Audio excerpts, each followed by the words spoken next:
Nous arrivons à la partie la plus importante de la lecture, qui applique les versets que nous avons lus et étudiés à notre vie personnelle aujourd'hui. Le message que Dieu nous permet de découvrir dans cette lecture nous permet de le répéter comme nous l'avons appris. Nous comprenons que le Saint-Esprit connaît également les besoins de chacun de nous. Ce qu'il souhaite appliquer dans ma vie aujourd'hui peut être différent. Je ne veux pas influencer l'œuvre du Saint-Esprit dans votre vie en ce moment. Il sait comment utiliser sa parole pour nourrir notre esprit aujourd'hui et nous assurer une journée bénie.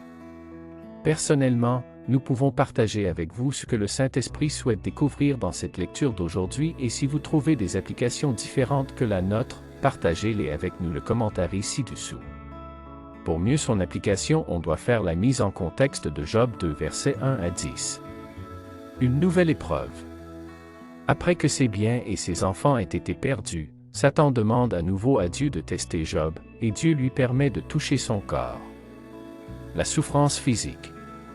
Satan afflige Job de plaies douloureuses sur tout le corps, le plongeant dans une profonde misère physique. L'incitation de sa femme. Sa femme lui dit de renoncer à son intégrité et de maudire Dieu, mais Job refuse fermement. Comment peut arriver à appliquer Job 2 versets 1 à 10 dans notre vie? 1. Faire confiance à Dieu dans l'épreuve.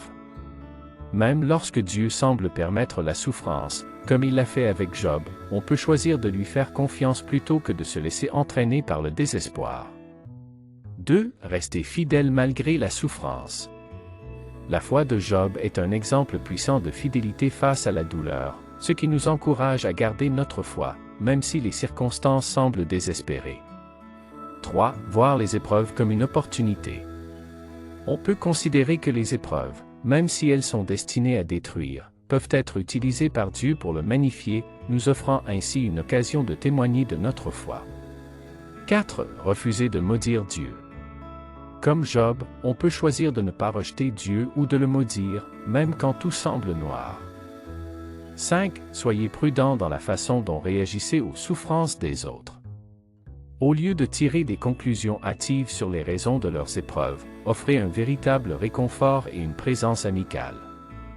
En résumé, l'application de ce passage dans Job 2 versets 1 à 10, on doit reconnaître que même dans les moments de grande détresse, on peut choisir de magnétiser Dieu, de faire confiance à sa bonté, et de considérer les épreuves comme des opportunités de le magnétiser davantage, plutôt que de se laisser détruire par elles. En appliquant ces applications de notre vie quotidienne, beaucoup de gens aimerions à découvrir les secrets d'être différents d'eux. Bye, au revoir.